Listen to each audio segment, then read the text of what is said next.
Rumors surrounding Xbox and Steam are heating up, but did we just get our biggest news yet surrounding this very topic? Well, let's break that one all down. Up next.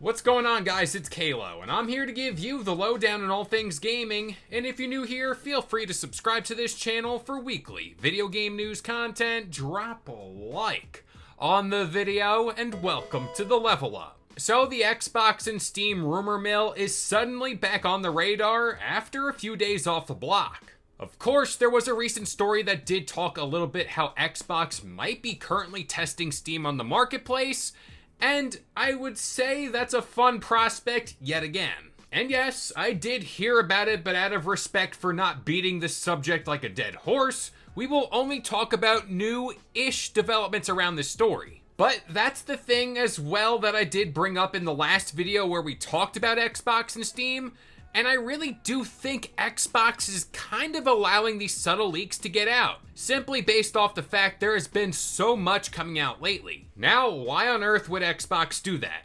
Well, I do think they are trying to generate hype around this Xbox/PC hybrid, and potentially because of their recent track record in the headlines, they're gonna try to get back in the good graces of their fan base. And I'm only speaking to those hardcore Xbox fans that are worried about their games going over to the PS5. And this is also because there are some doubts around their place within the hardware game. But again, I think there's no reason to doubt this simply because they said they're making this brand new console and they're kind of hinting at that handheld. But again, like I always say, when there's smoke around a certain subject, there tends to be fire. Now, the thought of Valve bringing their storefront over to the next Xbox console is a huge question mark too.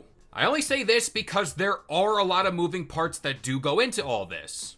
I mean, one question that isn't really talked about enough is, what about the other developers? What would their incentive be to put their games on the Microsoft storefront if Steam is already sitting there? And let's not forget the whole PlayStation aspect to this thing. Games like Spider-Man 2 and God of War Ragnarok are currently on Steam.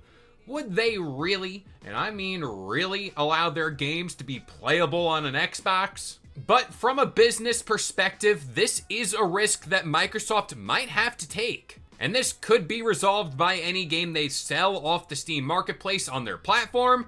They get a percentage of that, but again, who knows? But I do think Xbox is banking off this idea that you'll be booting directly into the Xbox OS, so that's most likely where consumers will be buying their games. And before you type a comment there and say there is no perk to that, well, I'd point to other features that Xbox has that no one else really does. And that is things like Play Anywhere, cloud saves, and achievements. And I know that PlayStation has trophies and all that, but you get what I'm saying. But this is who the console is being made for.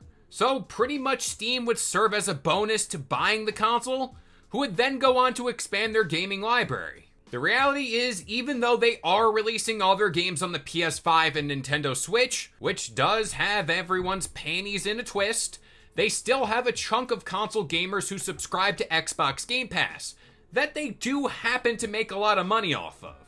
So in order to retain that user base to continue that money flow, this would be an enticing way to go about things for Xbox. But with all that being said, I'm gonna pass this one off to you guys. What do you think comes of this? Steam, Xbox, is there really any hope for it? But that about does it here. I've been KLO, I gave you the lowdown on all things gaming, and if you're new here, feel free to subscribe to this channel for weekly video game news content. Drop a like on the video, and this has been the Level Up.